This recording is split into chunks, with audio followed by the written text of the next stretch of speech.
Today we're going to be talking about acid nomenclature, and we're going to go over 4 different kinds of acids. All right. First off is all acids always have hydrogen. Okay, and hydrogen is always going to be your +1 cation. Okay, so it's either going to bond with a nonmetal over here, or it's going to bond with one of the polyatomics that we talked about. Okay, so remember these polyatomics, memorizing the chlorates, carbonates, nitrates, phosphates, sulfates. There are others, okay, and you can look on the study guide to be able to help you out with that. You'll always have access to these in order to try and start using them. Okay, but memorizing these 5 is a very quick start of being able to put these polyatomics together. Okay, so like I said, all acids will have hydrogen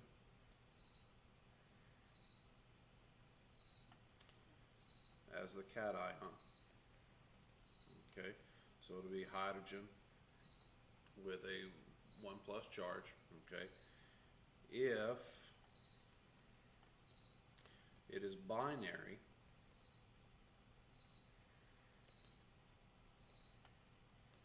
it will be hydrogen plus a nonmetal. Okay, and acids are always ionic bonds, so they will have the plus and minus charges. They will have cations and anions.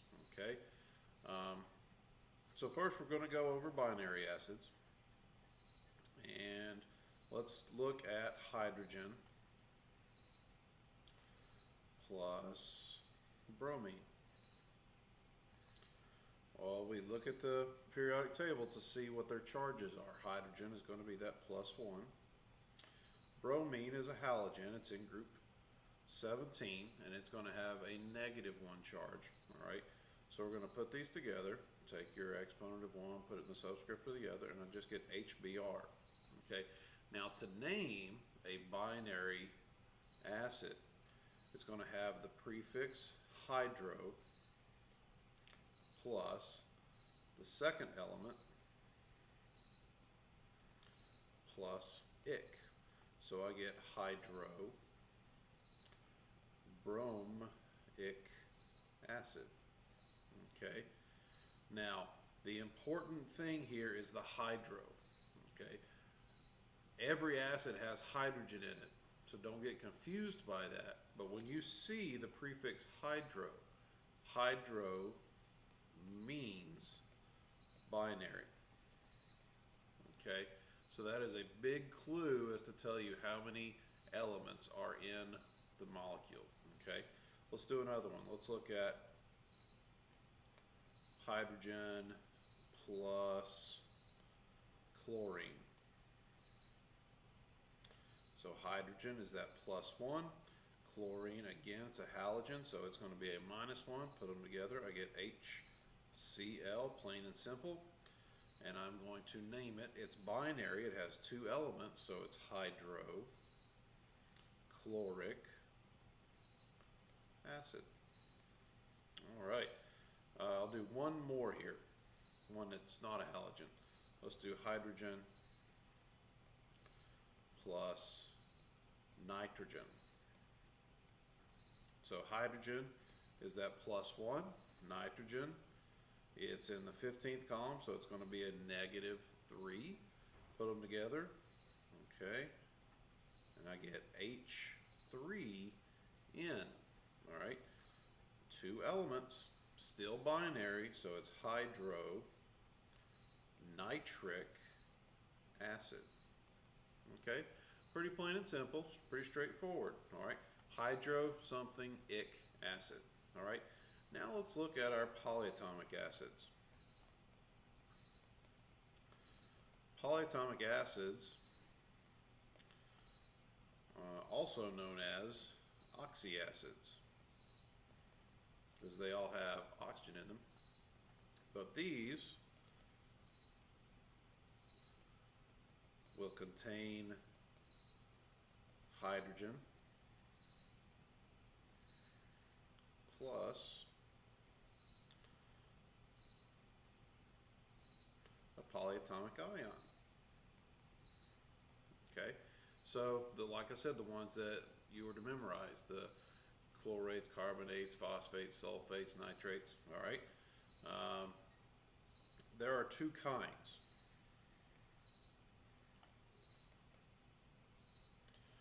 And let's work them side by side, and that might make it a little bit easier to see. All right, so the first one we're going to do is hydrogen plus sulfate. And we're going to do hydrogen plus sulfite. So of the polyatomics that we use, we're going to use eights and we're going to use ites. Okay, it could be a per eight, it could be a hypoite, but these are the ones you're going to have, are eights and ites. Okay, so let's look at our charges. Hydrogen is that +1, sulfate, SO4, with a -2 charge. Okay, so we're going to take the exponent of one and put it into the subscript of the other, so I get H2SO4. Hydrogen and sulfite. Hydrogen is always +1. Sulfite is SO3 with a -2 charge. Again, exponent of one, subscript of the other, get H2SO3. Now again, you don't need the parentheses, but if you just get in the habit of writing the parentheses, it's not wrong if you write the parentheses. It might look a little different, but it's okay to write them. I prefer you be in the habit of writing the parentheses. All right, so now let's talk about naming it. To name it, we have to look at the ending of the polyatomic, okay? So we have sulfate, the ATE, all right? Sulfate will change to ic. So we have sulfuric acid. Okay, so sulfate turns to ic. 8 equals ic. You need to memorize that.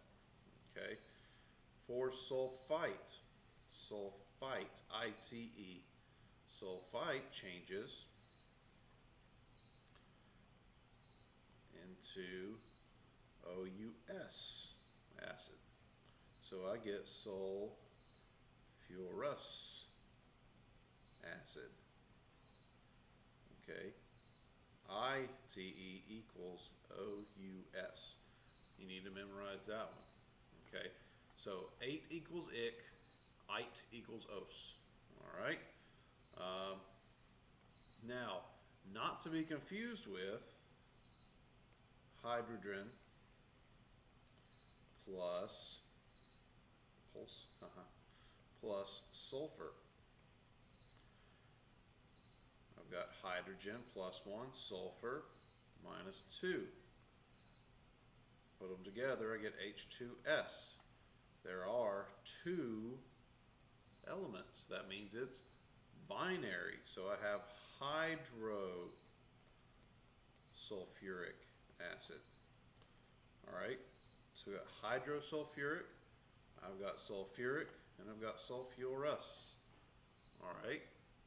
Now for certain ones, you can also have hypoic acids, or hypoous acids, and peric acids, depending on what it is. Okay. So make sure that you're looking at how many elements are there and what your prefixes and your suffixes are. Okay. Let's do one more example here. Let's do hydrogen plus nitrate and hydrogen plus nitrite. All right. Hydrogen is +1, nitrate, NO3 -1. Put them together, I get HNO3. Hydrogen and nitrite, hydrogen +1, nitrite, NO2 -1. Put them together, I get HNO2. All right. So these are not binary, so you will not say hydro. Okay. All you do is you look at your endings. I got nitrate. So nitrate, ATE, becomes nitric acid. All right.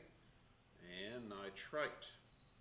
Nitrite becomes nitrous acid. Nitrous, nitric. Okay, so you just have to make sure you look at those endings. All right. Now, the last thing I want to talk to you about, the fourth kind that I mentioned, is going to be organic acids.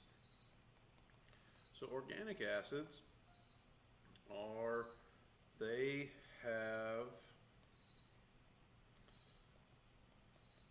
include carbon. Now, more specifically, they include what's called a carboxyl group. A carboxyl group is the molecule COOH, okay, with a C double bonded to O and then another O having an H attached to it, okay. It is typically written this way so that you recognize that it's a carboxyl group, and it's an easy way to recognize organic acids. Now, writing them out can sometimes be a little tricky because you don't always see that COOH.